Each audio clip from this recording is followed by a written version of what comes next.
सोच बदल देने वाली कहानी। एक बार राजा अकबर ने एक बहुत ही सुंदर महल बनवाया और उसके गेट पर एक गणित की पहेली लिख दी। उन्होंने ये पूरे राज्य में ये ऐलान करवाया कि राज्य का जो भी व्यक्ति महल के दरवाजे पर लिखी इस पहेली को हल कर दरवाजे को खोल देगा उसे वो बहुत बड़ा इनाम देंगे। राजा का ऐलान सुनकर पूरे राज्य और अन्य राज्यों से भी ज्ञानी, विद्वान और गणितज्ञ इनाम पाने के लिए उस नए बने महल के पास आते और उस दरवाजे पर लिखी उस पहेली को जी जान से सुलझाने की कोशिश करते, लेकिन कोई भी उस पहेली को हल नहीं कर पाया। राजा ने इस पहेली को सुलझाने के लिए कुछ ही दिनों तक का समय दिया था। दिन बीत गए और आखिरी दिन भी आ गया, लेकिन कोई भी उस पहेली को सुलझा नहीं सका।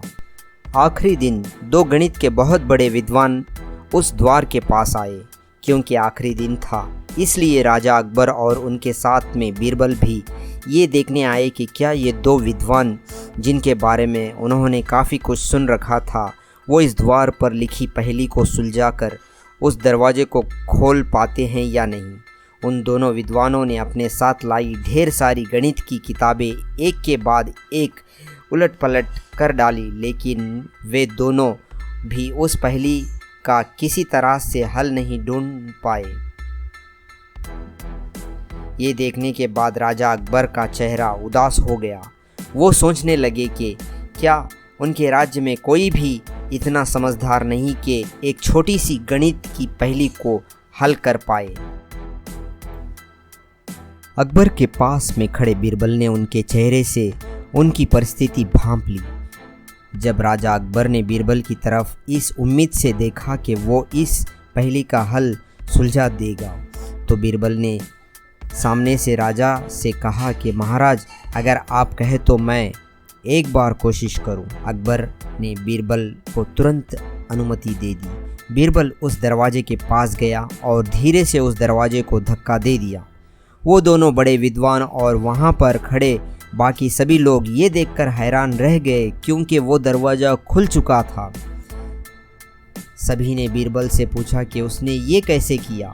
तब बीरबल ने सबको बताया, जब मैं शांति से खड़ा था तब मैंने शांत मन और दिमाग से सोचा कि पहले मैं ये निश्चित कर लूँगा कि सच में कोई पहेली है या नहीं। जैसा कि आप सब ने देखा, ऐसी कोई पहेली नहीं थी जिसका हल हमें ढूंढना था।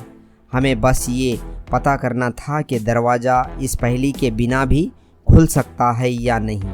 दोस्तों, बीरबल अकबर की एक छोटी सी प्यारी सी कहानी हमें ज़िंदगी में बहुत काम आने वाला अनमोल पाठ सिखाती है। अक्सर हम ऐसी समस्याओं को बहुत बड़ी बना देते हैं जो वास्तव में समस्या होती ही नहीं है।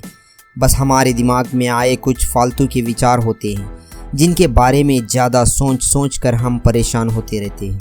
ऐसे में हमें सबसे पहले किसी भी समस्या को समस्या समझने से पहले जांच करना या ये निश्चित करना आवश्यक है कि ये समस्या है भी या नहीं। दोस्तों, ये कहानी आपको कैसी लगी कमेंट में ज़रूर बताइए, और आपका एक छोटा सा लाइक और सब्सक्राइब हमारी ज़िंदगी बदल सकता है। धन्यवाद।